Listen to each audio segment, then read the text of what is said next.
Salam sejahtera, terima kasih karena bersama dengan saya di Nazilin Unity Channel. Akhirnya Tun Mahathir bersuara berkait dengan RCI Batu Putih.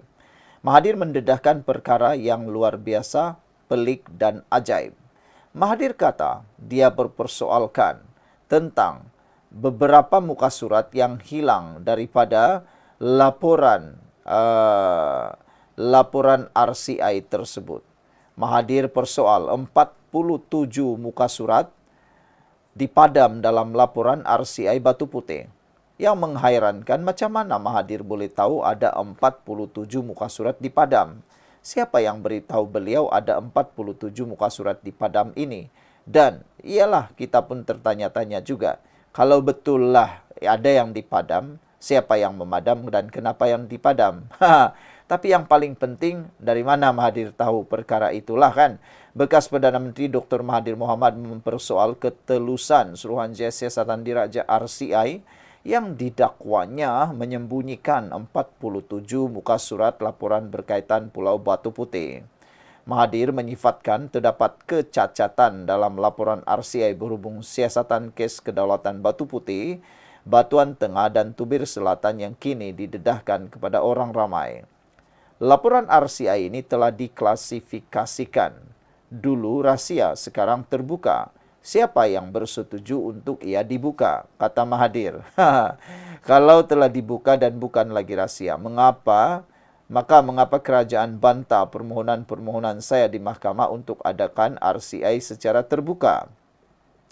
Laporan RCI ini dibahaskan, tetapi bagaimana hendak bahas sekiranya 42 muka surat daripada 217 dipadam. Soalnya dalam sidang media di Putrajaya hari ini. Pada 5 Disember lalu, RCI bagi mengkaji pengendalian perkara berkaitan dengan kes kedaulatan Batu Putih, Batuan Tengah dan Tubir Selatan mengesorkan siasatan jenayah boleh dimulakan terhadap Mahathir. Dalam laporan yang diklasifikasikan di Parlimen, RCI menuduh Mahathir menipu kabinet pada tahun 2018 untuk menarik semula semakan keputusan Mahkamah Keadilan Antarabangsa ICJ yang menganugerahkan kedaulatan Batu Putih kepada Singapura.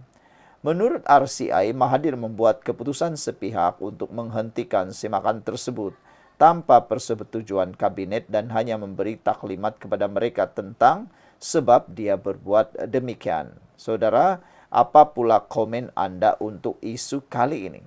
Adakah benar ada yang dipadam? Atau Mahathir hanya mendengar hearsay? Entahlah, kita pun tak tahu benar atau tidak. Semoga yang benar dapat ditegakkan, yang salah dapat dihapuskan. Sekian untuk kali ini, jangan lupa tinggalkan komen anda. Salam sejahtera, terima kasih karena bersama dengan saya di Nazilin Unity Channel.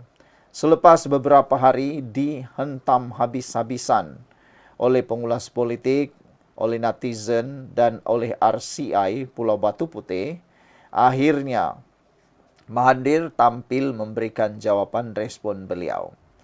Kata Tun Mahathir, isteri Anwar sendiri tak bantah. Wah, apabila keputusan RCI itu keluar, Mahathir mula mencari tempat untuk berpaut, tempat untuk menyalahkan.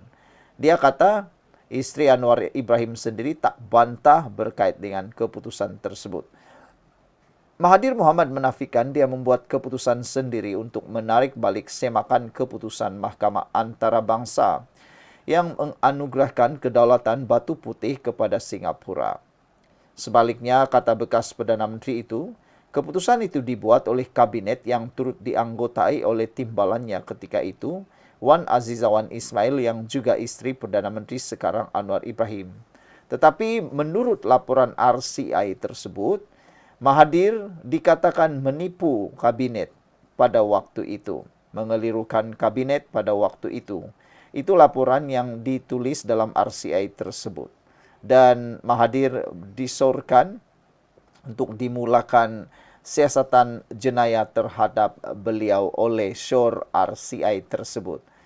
Jadi maknanya, Wan Aziza Wan Ismail bukanlah menyokong, tapi beliau tidak faham sangat apa yang Mahathir mau buat pada waktu itu.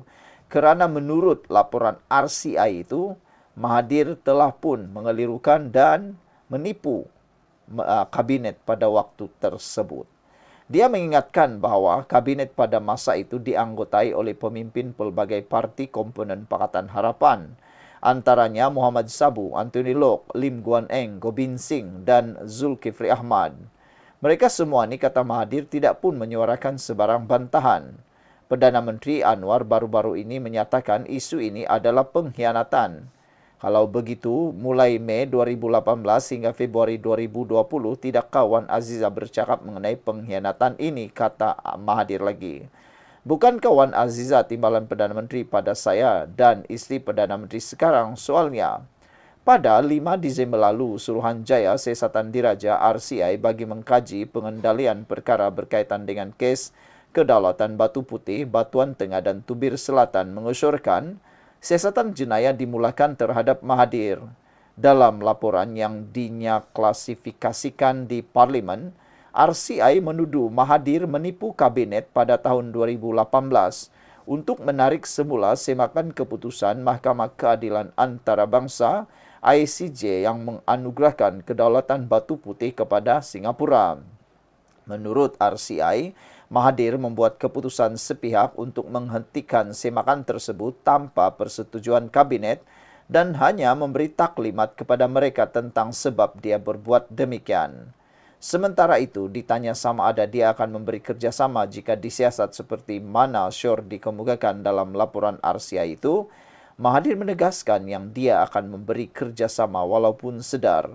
Laporan RCI itu menyasarkan kepadanya seorang untuk menjadikannya banduan. Kalau ada siasatan, saya bersedia. Nak buat siasatan jenayah, silakan, kata Mahathir. RCI cari jalan nak tumpu pada saya. Kononnya saya buat keputusan seorang diri. Tak betul, kata Mahathir lagi. Apa komen anda untuk isu kali ini apabila Mahathir pula menjadikan isteri kepada Perdana Menteri sekarang, yaitu Wan Azizah, sebagai tempat beliau melepaskan kesalahan ataupun kesalahan tersebut. Kawak, kata pakar belit, siapa berani bantah? Awak tak buka ahli kabinet membuat keputusan secara mengundi. Hang saja buat keputusan sendiri. Sekarang baru salahkan orang, kata Kawak. Purple Mouse dalam ruangan komen di Malaysia kini menyatakan yang berkuasa Mahathir selaku Perdana Menteri, bukan timbalan Perdana Menteri. Macam mana nak bantah, bincang, faham kabinet pun tidak. Jenis ular, kata Purple Mouse. Dalam RCI itu telah menyatakan bahawa Tun Mahathir telah didakwa menipu kabinet pada waktu tersebut. Jadi macam mana nak bantah kalau kena tipu? Red Parrot kata, Latifah Koya, dia lantik pun tak bincang dulu. So, he always make unliteral decision. Now, everybody is wrong but him, kata Red Parrot. Black Zebra kata, Mahathir, dulu anda depa semua anak buah hang. Depa belajar cara hang berpolitik. Dulu hang mempergunakan undang-undang untuk sangkut depa. Lani depa pun guna undang-undang untuk sangkut kat hang. Siapa yang reka perundangan di bawah kaki PM? Bukan mula daripada hang kah? Kata seorang netizen Black Zebra. Black Zebra kata, selagi sistem perundangan dalam Malaysia tidak dibebaskan untuk berdikari, masalah ini akan berulang sampai hari kiamat, sampai anak cucu hang. Dosa rasa sekarang, bukan tunggu sampai nun di sana, kata Black Zebra. Purple Turtle kata, kamu dah buat keputusan, macam mana nak bantah? Kalau bincang dulu barulah boleh bantah, kata Purple Turtle. Red Parrot kata, semua diheretnya. Sekian dulu untuk kali ini. Jangan lupa tinggalkan komen anda.